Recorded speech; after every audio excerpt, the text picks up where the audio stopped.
see all of you. Hope everyone is enjoying their spring, I guess it is now. Sometimes hard to tell here in Boston because it just snowed yesterday, but nonetheless, it's nice to see all of you and hope you're all doing well. Going through the meeting agenda, the first agenda item that we have is about the nurse practitioner for pancreatic cancer, as well as our work in that space. And I just wanted to provide a couple of quick updates along that front.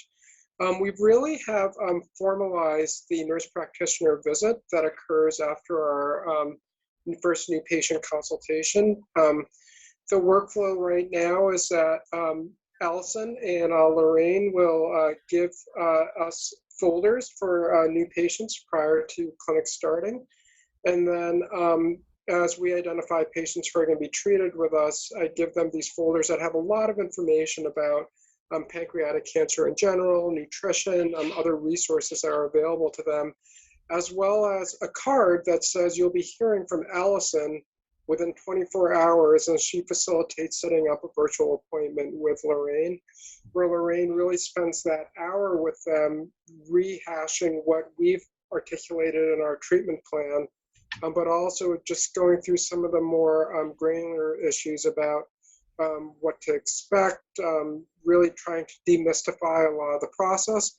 And that's half of the visit. The other half of the visit is really symptom management that is very difficult for us to take care of at the first visit, where we're spending our time talking about the overall diagnostic and therapeutic plan.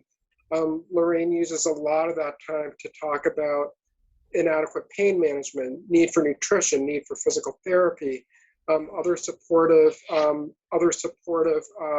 resources that will enhance the quality of life of a patient, prepare the patient for going through treatment with us. So that has been a resounding success. We're in the process of trying to identify ways to upscale that. The biggest way, of course, being, as we've discussed in this forum, the need to secure funding for a nurse practitioner who can take this great pilot work that Lorraine has done, but then amplify it in a dedicated role. And additionally, we are working with some other national colleagues where they have seen the content that is being used in these visits and are looking for ways to reproduce it. So this has really resonated with a lot of our colleagues. Our nurse, Jess Muir, who's currently on maternity leave right now, does do a follow-up visit as well, every 2 months, to just check in and just make sure that there aren't any things that the treatment team might not be aware of or whatnot as well. So there's sort of a full loop closure as well to make sure that as a patient is going through treatment, any issues that may still exist have all been tucked in and have been addressed. So again, I would say that a terrific program, very, very popular. I have not heard one negative thing about it from a patient, but I've heard a lot of positives about it. But really, we're now looking at scalability, which has been Dr. Weeks' vision about having a nurse practitioner in that place to, again, have the bandwidth to make sure that every patient who comes to the Mass General Pancreatic Cancer Program can benefit from that. Colin, welcome. And I think it's obvious what we've been just talking about, so if you'd like to sort of add in at this point.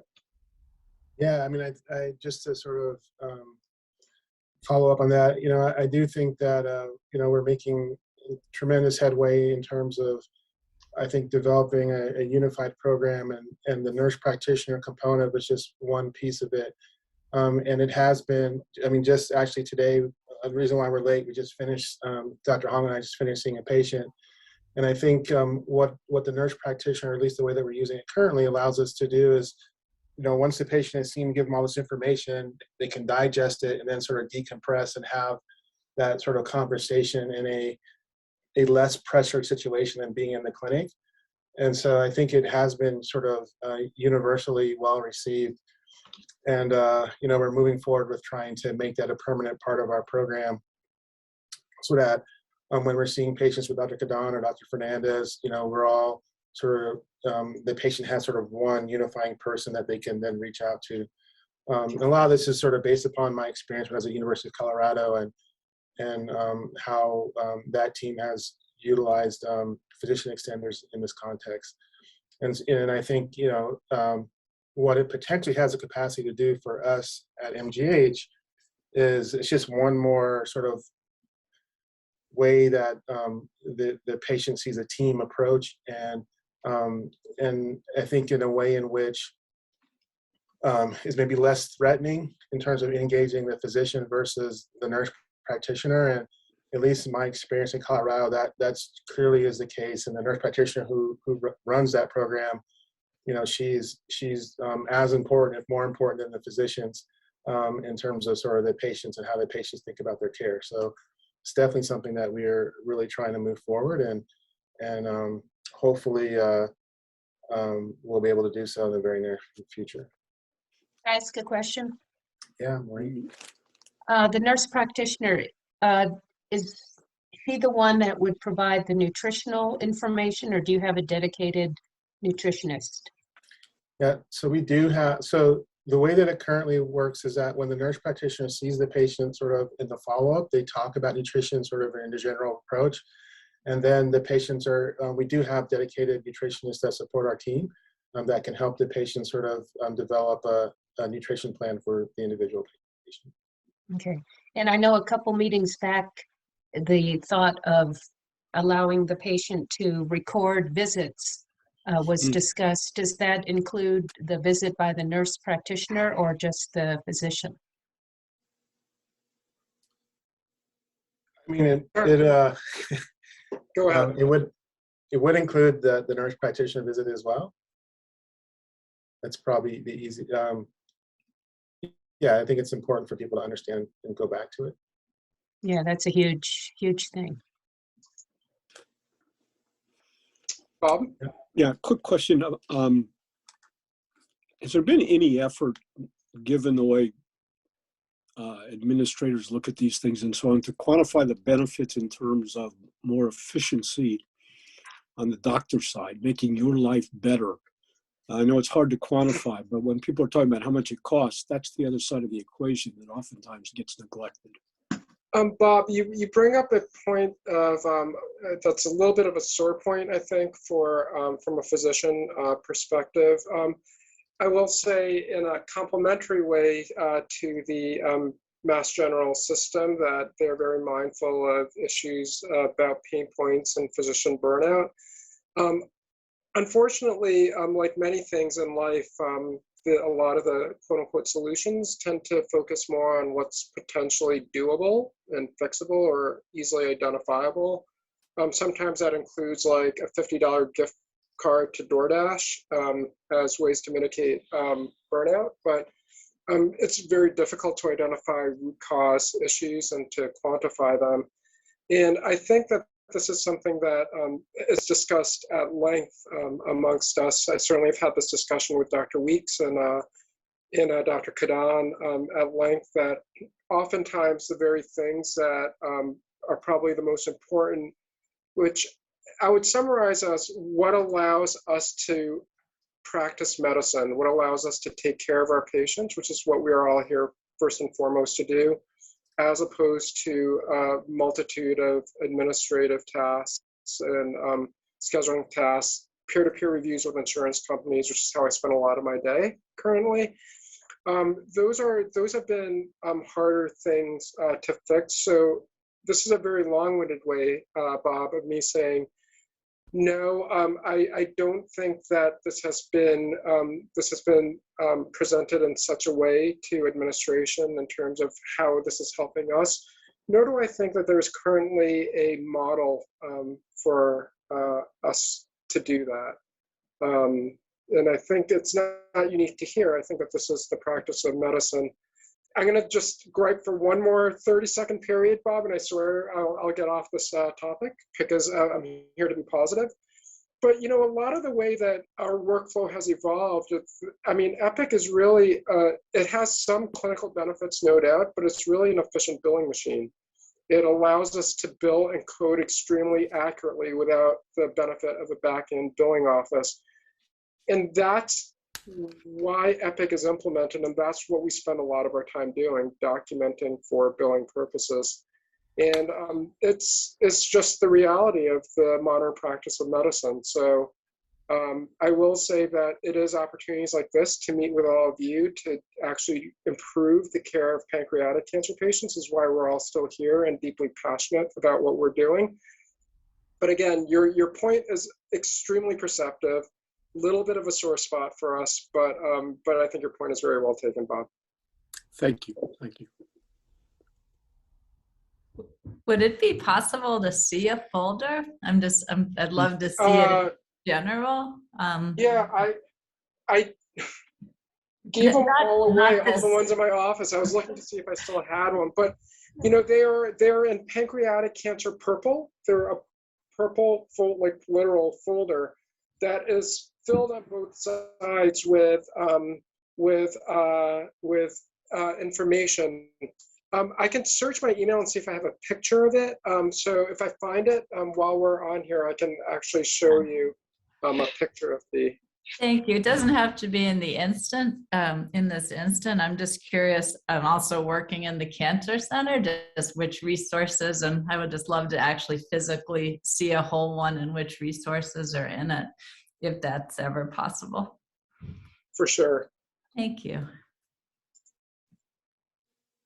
Well, this is great news. I having been on both sides of the table, I just think what a wonderful gift to the families and the patients to have this additional touch point that you can keep coming back to, and the concreteness of numbers and the nutrition and acupuncture and the PAC team and all the ancillary and supportive services that are available that are just hard to wrap your head around if someone doesn't pass it to you. I'm briefly going to share my screen. I found a picture of it. Oh, thank you. Can you see that? Wow. So this is a folder, like I promised. It's in Pancreatic Cancer Advocacy Purple, and you can see that it has a brochure on an overview of pancreatic cancer, diet and nutrition, supportive care, as well as some MGH documents as well. And then on the outside is Allison Bannon's card, so that's the immediate contact point for setting up this first visit. And you can see that if you don't mind, Colin, can I just show a couple of quick slides? Yeah, go ahead. Okay, so this here is the visit schedule that they're doing right now. So you can see that this really is trying to make sure that as they're going through their pancreatic cancer journey, that it's nice to have a touch point with somebody who spoke with them early on when all the balls were in the air and they didn't really know what was going on, to make sure that all of this is continuing to proceed on a smooth basis. And you can see here all the things that are covered in the NPR and visits. So, you know, comprehensive patient assessment, oncology care plan, but all the things that we've been talking about to round out holistically taking care of a patient, understanding their comorbid conditions, their cognition and their understanding, psychological symptoms, well-being and functional status, medication management, nutritional status, social, family, and financial well-being. All the stressors that are sort of exist, to be honest with you, a little bit outside of my, admittedly, sometimes myopic medical view, are being covered by our team now and making sure that the patients are being well cared for. And some of the initial findings that we've already seen when Lorraine looked at the first cohort of patients that we've been through, 100% of our patients now are being assessed by nutrition. Not half the patients, but 100%. 100% of patients are aware of additional support services for depression and mental health. And 50% of patients had a social work visit placed either at that first NP visit or afterwards. You can see that 100% of patients had their fatigue addressed with interventions and attempts to stay active. Pain was covered in 100% of the patient visits. 25% of the patients had pain not under control and required further action, and this included either a new pain plan or a referral to palliative care. and 100% of patients had their various appointments addressed and clarified for their plan of care. So again, this is really trying to spackle in all the leaks that we have in our care delivery. But as Colin has been beating the drum for, this is something that we need to upscale and make more broadly available, because we just don't have the capacity to do this, especially with all of our folks who are out of state where we don't have privileges as well. So this is doable for everyone in Massachusetts, but we need to get this to 100% of our patients, regardless of stage. Wow, this is fantastic. I noticed those brochures in there. Are they from the national group, Action Network? They are. Some of them are. They were sort of pulled by a couple different sources of nationally vetted resources, as well as some institutional specific resources as well. That is great. Have the patients given, I mean, the feedback, I'm sure, like you said, has been incredible just to have that.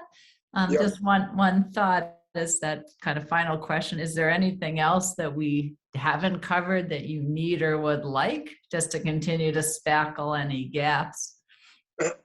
I mean, I think that this might be getting beyond what the point of this agenda item was intended to be, but I think that there are a number of other things that both Maureen and Colin have brought up that I think would be very important that we still are struggling to implement. It is very common for patients to tell me, this has been so great. I just wish there was a group of people I could talk to who's been through this before. And that's really what a support group is, right? And that is something that we are still actively trying to figure out how to operationalize. But I have heard multiple times that this has been a big help, but just having a group of peers to talk to, it's probably true with everything in life, is very, very useful. And then I think the other main point, as Colin had brought up, is that this is really part of the broader pancreatic program that Colin has sort of strategically laid out for us. And it would be great to be able to scale this up to all patients with pancreatic cancer. Ed, one quick add-on question. You talk about the difficulty of getting together support groups, and the more people you have in the group, the more difficulty it is. And I'm wondering about just a one-on-one, a mentoring sort of relationship. I mean, I've had a lot of conversations with pancreatic cancer patients that friends have referred, and it's a one-on-one. It's easy to schedule, and in some ways, maybe more satisfying for the patient. Now, you get a less broad range of experience, but I just wonder if that's not a possibility. But also be remiss in noting that until this phone call, I had never heard spackle in used as a verb, and yet within the space of 2 minutes, it was used twice. So I'm glad you said that. I was thinking the same thing. Okay. So Bob, can I ask you, how do you arrange, like, how's it worked for you to arrange this sort of individual meetings with folks, or is it something that you just, through your network is sort of how it's worked out? Well, people have been just, they call me and say, would you be willing to talk to X or Y? And I say, sure, here's my email. Have them call me and we'll set up a time to talk. And that's as formalized as it is. Okay. Even the nurse practitioner asking the person, would you like to talk to somebody, and setting that up and having a little group of 3 or 4 people who have gone through this, who are willing to be in that position. So we do this in our clinic. And so patients, when they're going to have a big operation, when they're going to have a Whipple, will often feel very intimidated and want to talk to someone who's had the operation before. So we actually do this often, at the request of the patient, and connect them with somebody of their age, their gender. Sometimes, that matters. Somebody feels more comfortable talking, somebody young wants to talk with somebody young and so forth. And this is extremely powerful and very good. I think that works for the operation. For the big picture, I'm dealing with pancreatic cancer in the whole spectrum. I think a support group may be better. And then the other part of the equation that we had discussed, the support group for the support people, right? For those significant others and spouses and whatever that also seem to be sort of, struggling a little bit of how to support their patient or how to do things better.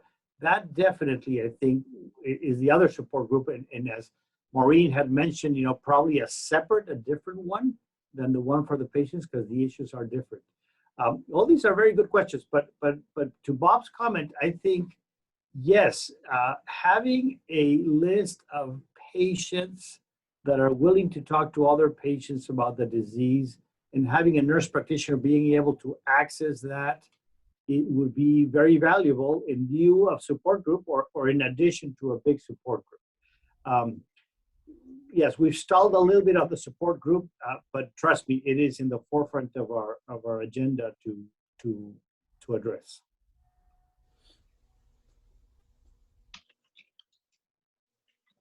Earlier, it was mentioned about the cost of having a nurse practitioner. Is that, you do have the funding for that right now? The cost for the nurse practitioner? So no, the nurse practitioner that is doing this is the GI radiation oncology nurse practitioner. Mm-hmm. And she's doing this sort of, I would say, pro bono. So she's taken this on because she cares deeply about it, but this is not like part of her official job description. So it's your intention to have this a full-time position down the road? Correct. So how was that funded, Dr. Weeks, at the University of Colorado? Was that an outside foundation? Was it the hospital? Who was paying for this program? Yeah. So what happened was the chair of they recruited a new chair of surgery who was a pancreas surgeon at Johns Hopkins. Where I trained, we were there together, in which they had implemented this program at Johns Hopkins. That's an issue where it was implemented by Dr. Herman, who Dr. Hong had referred to earlier. And so when he came to University of Colorado, he made that as funding of that position as part of his recruitment package. Mm. And but what I will say is that it's been so successful that basically the entire cancer center works under this principle now. And so the person who was the original nurse practitioner in charge of the pancreas program, she's now in charge of all the nurse practitioners who are in charge of their individual disease-based programs. And then it has moved beyond the cancer center into other parts of surgery and other parts of the hospital. So the hospital system has been able to realize the economic benefit of having it. And then I think in addition to that, as was pointed out earlier, there is a physician wellness benefit attached to it as well. And then thirdly, I do believe the patients have a unique touch point, if you will, to the program and into their care. And then she engages in community efforts as well, probably more so than some of the physicians. And so she is someone who I think in the pancreas sort of arena in Colorado is well known, and and she's the right person for the job. Like, she has the right personality. She's definitely the right person for the job. And so it's not going to be any nurse practitioner. It has to fit a certain sort of ethos. But yeah, that's how it's worked. And we are engaging the leadership in terms of how they can help us support this role. But we have a little bit ways to go, but I think we'll get there. Thank you.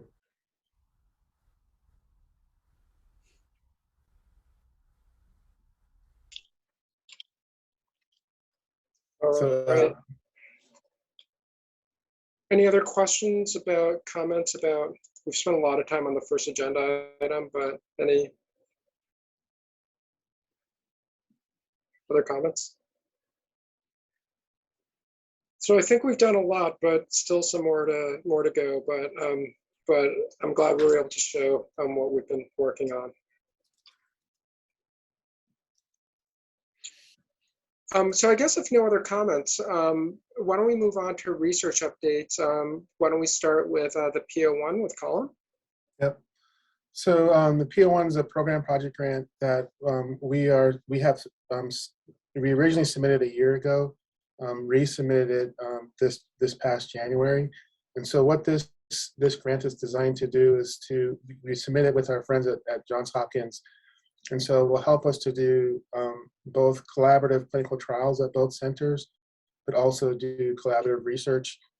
So for one of the trials that we're doing is something that have been fortunate to lead in. And so part of the sample that we get from patients will be sent to Johns Hopkins for analysis, particularly to understand sort of the immune response to the treatment that we're going to give. And part of the analysis will be done here at MGH, but it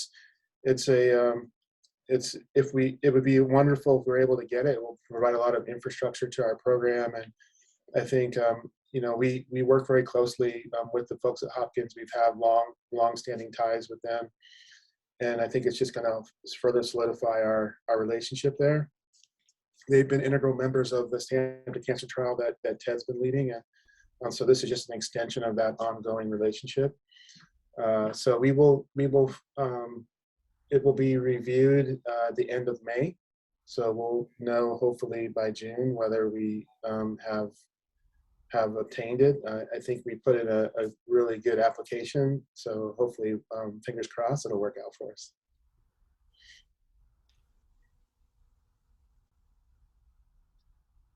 I'll just make a comment that Dr. Weeks is being modest. A PO1 is an enormous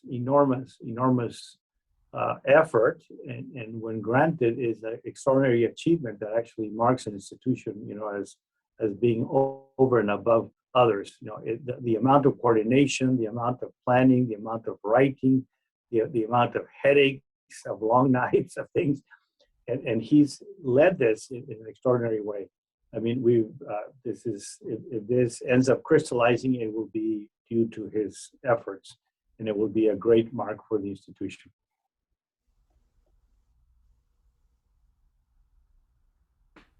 All right, any questions for Dr. Weeks on the PO1 application? Okay, the next update we have is a Stand Up to Cancer trial that Dr. Weeks was just referencing. I'm pleased to report that we have completed accrual, and we're anticipating readout of the primary endpoint, which is likelihood of a margin negative resection or a clear resection. Sometime within the next 6 to 8 weeks, I think we're going to have our answer. So I think by the next time we meet, we're going to be able to tell you if it worked or not, if adding losartan was beneficial or not. So we're really excited about that. Our current plan is we're targeting a European meeting, ESMO, for presentation in September. We would submit a skeleton abstract in May. The data, the curated data in August, and then show our results to the world in about half a year from now. So we're very excited about that. I think we're going to meet before that presentation. I'll be happy to confidentially disclose the outcome of the trial to all of you.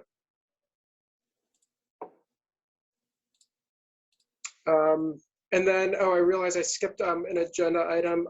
Colin and Carlos, if you'd like to share some updates on some of the translational research findings and directions from your groups. Yeah, I will. I mean, Carlos will talk about this, I'm sure, but I think one of the major approaches that we are trying to leverage for therapeutic intent in our patients is this idea that there's different molecular subpopulations of pancreas cancer. And so this is and what has been shown by Dave Ting, who's one of our members of our crew, is that the cancer cells can sort of switch between these populations, and that switch is sort of a way to acquire resistance to therapy. And so we've recently opened a trial within this past month that sort of targets that process. Really the whole program, Dr. Fernandez's lab and Andy Liss, who runs that lab, has been looking at ways to model, say, FOLFIRINOX therapy in animal models, and so that we can understand sort of what's happening to the tumor cells in the context of this exposure. And then has been able to demonstrate that this process called TGF-beta, which underlies the premise of the Stanford Cancer trial, and that TGF-beta is important in terms of pancreas cancer biology on a number of fronts. One of those is sort of transitioning the cells from type 1 to type 2 phenotypes. It also is involved with fibrosis of the tumor and sort of how hard that tumor is. And I remember when I first got to MGH about 5 years ago, Dr. Fernandez would always be talking about how these tumors were spongy when he was in surgery. And so this is the effect of sort of losartan changing the regulation of their TGF-beta regulation within the tumor and decreasing the fibrosis of the tumor. So a lot of the work that we're doing right now as a group is to try to understand the role of TGF-beta and how we can use that for therapeutic intent. That's actually one of the programs in the PO1 project, is sort of taking this losartan work that's been done and now asking if we specifically inhibit TGF-beta with a drug that's supposed to specifically inhibit TGF-beta, can we get the same results that we see with losartan? And so that is a huge component of what we're doing in the both, I'd say, clinical research, but also translationally, and trying to ultimately take patient samples and understand how the biology of what's happening with these therapies, and can we model that in animals and go back and forth. I think the other really cool component that we are employing in our patients also is what I call experimental imaging. And what I mean by that is we're fortunate to work with incredible radiology group. We're developing new techniques, new PET scan techniques to understand different components of tumor biology as we're treating patients. And so now we're employing that into both some of our trials, but also just our standard of care treatment of patients to try to understand how the tumor is being altered with our therapies. So those, I'd say, are the major things that we're doing. We have a group that's working on immunotherapy and trying to understand how we can harness the immune system to affect outcomes for our patients. And then there's another group who's looking at sort of cancer metabolism and how how we can regulate how cancers use energy to then also ultimately target patient or treat patients. And so we're working on multiple fronts. I think there's, from a sort of therapeutic point of view, there's the RAS mutation that occurs in the majority of patients with pancreas cancer. There's now therapies that are being developed to target the RAS pathway, and so we're well positioned to get some of these novel therapies for our patients. So I think that's going to be something that we're working on in the future. Dr. Fernandez, I took up too much time, so. No, you said very good things, and well, to have a successful research program, you need to be, digging in different places, right? So, you explore immunotherapy, you explore metabolism, you explore, response to therapies, you explore the basic biology of pancreatic cancer, and you need to have items to work with, right? And as we become more and more aware that pancreatic cancer is not one disease, but that it can have several phases, can be a sort of heterogeneous, it becomes very important to have examples of all those tissues. And so an institution like this is uniquely poised to create biobanks, right? So we've had a biobank for pancreas for 15 years or so, And this started with an NIH grant, and the NIH was enthusiastic of helping us fund this and gave us money to get started and helped us begin. And then what happened is, after a certain number of years, the NIH said, great, we gave you money to get started. Now we're going to sort of, give you less because you've already done this, and actually dial down their funding in a systematic way until it ended completely, right? So we couldn't shut the tumor biobank. That would be criminal to get rid of all those samples. We also did not have resources to continue to increase it.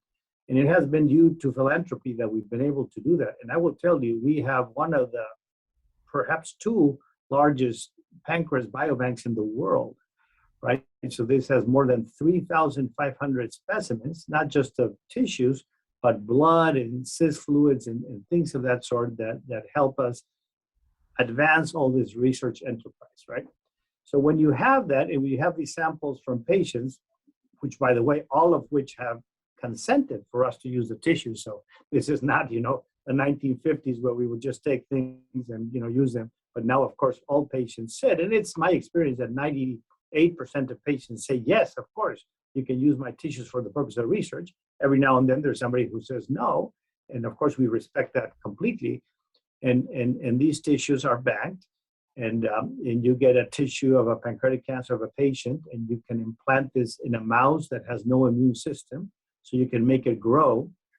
And then that tumor that grew, you can implant in other mice and use it for a series of experiments. And in doing that, you realize that pancreatic cancers are not all the same, and they fall, like Dr. Weeks said, in several groups. And then that's not the end of the story, because in pancreas cancer, you have the cancer cells, but you have this stroma, which is the hallmark of pancreatic cancer. This sort of a network of fiber and fibrous tissues and immune cells or other types of cells that are surrounding the cancer. And these stromas also come in different flavors. And this is where we're starting to realize that some tumors respond very well to FOLFIRINOX. Some tumors respond, believe it or not, to losartan alone. Some tumors do not. And trying to understand this is going to be the first step to really go into more personalized therapy in pancreas cancer. So you're all familiar with breast cancer and how breast cancer, there's a lot of studies that are done to decide what treatment a patient should have, right? And I think in pancreas cancer, we're not quite there, but that's where we want to get there, right? And we're hoping that understanding this more is going to do that. And I think all this has been doable because we have such a robust tumor bank. And, philanthropy has played an absolutely indispensable role in this because, there's not many grants that say, yes, we're going to give you money to expand your tumor bank. They sort of take those things for granted. And but the reality is the cost of running such a bank is enormous. So some exciting things are happening, exciting things on responses to FOLFIRINOX, to losartan itself, to other therapies that hopefully are going to be sort of anchors or items that will help us also bond with industry, right? So we are lucky here in Boston to have all these pharmaceutical companies that are eager to collaborate. And I think Mass General is in a unique place because we take care of so many patients with pancreatic cancer that we can create these tumor banks. And at the same time, we have all the science background to be able to do all these things, right? So other places may be fantastic research places, right? Think of the Rockefeller Institution, in New York. Well, they don't take care of a single patient, right? So they can do a lot of things that are advances, but not in the same sort of a level that we are. And here in Boston, just crossing the river and going to Cambridge, you have all these pharmaceutical companies that are coming up with new ideas that are eager to test their treatments, and that having this sort of ability to do this in animals and with different tumors and then take it to patients is, I think, a unique opportunity that we can leverage to go ahead.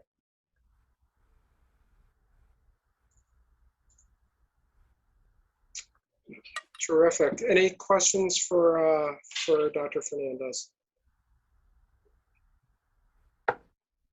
All right, so that's our research update, and we have a exciting program initiative that we discussed last meeting, but Dr. Weeks is going to talk about a Wings of Hope event next fall. Yeah, so this is working with my dear friend Maureen she and her foundation has decided to try to help us in our capacity to support our program. So on October 22nd of this year, we're going to have a Wings of Hope event, and it'll be actually, I'll let Maureen talk more about it.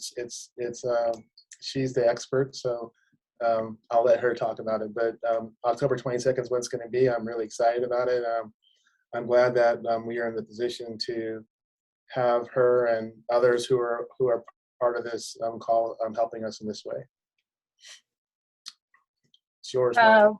Okay, well, we have settled on October 22nd, and the whole point is to introduce as many people as possible and raise awareness to not only the disease itself, but what is happening there at MGH in terms of research and treatment.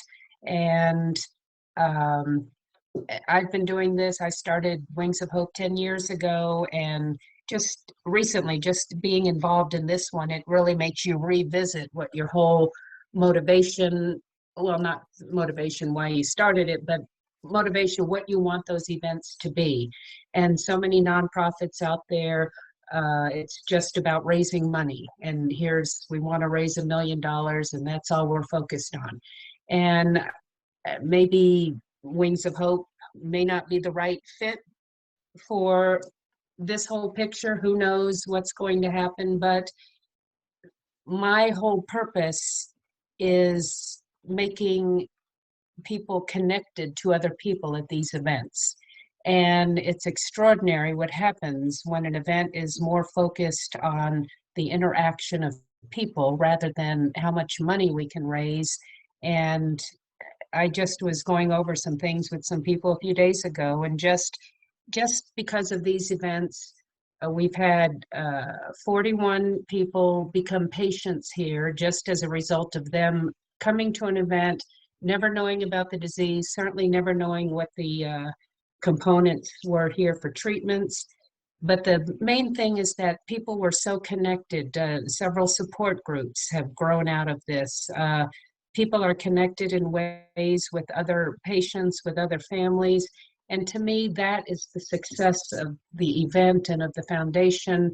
And again, you don't know really what's going to happen at any event, but we're hoping to raise some money and hopefully have people more aware of what you're doing, that they could pass the word and have this an ongoing situation that all of you kind of carry on. And we're bringing in the whole event will have a video component, spotlighting maybe a patient or two, their journey, and some of you being interviewed. And then we're going to have a live auction in the midst of the whole evening, and then a presentation by my brother who flew the SR-71 and talks all over the world about his experience with it. And then that should be the evening, and hopefully it will be a very successful evening, not so much monetarily, but just in terms of what people walk away with. Yeah, I will say, Maureen and I have worked together for, it's been a decade, I think, now. And I think the one thing that, and the reason why when I first moved here and I hoped that we could be able to garner her support is, it's just the community that's been developed around the Wings of Hope in Colorado, and how that community now supports the Pancreas program at the University of Colorado. And I think as I think about sort of the future of our program here, I'm really excited to be able to say that in the time that I've been here and we've been working on sort of becoming a unified program, we are really doing that. And it's not just the clinicians, it's the clinicians and the scientists and this idea of translational research. And I think the next step is to get the community to support us as well. And I'm looking, for this event to hopefully number one, put a spotlight on our program, but really to be able to, for people to be able to see that the physicians and the scientists, we generally, care about each other, and it's really a community, and that community is what's going to help our patients and the patients across the world have a better outcome with this disease. And so I'm really, really excited that Maureen and the foundation has decided to support us. And I do think that this idea of community, which Maureen is talking about, is one, it's real, and it's very palpable when you go to these events in Colorado, that sense of community. And I think the cool thing about it too is that you get people from different backgrounds, different walks of life, who are engaged with each other on this sort of one unifying topic. But it really is a tremendous, I think, it's been a tremendous asset for the University of Colorado's program. And I think a lot of the things that we talk about in terms of support groups and other things that we're trying to navigate now kind of fall into place, because they're just these different people with different approaches of how to deal with the problem that come together and think about unique ways to develop ways to approach it. So I am really, really excited about October 22nd and the possibilities.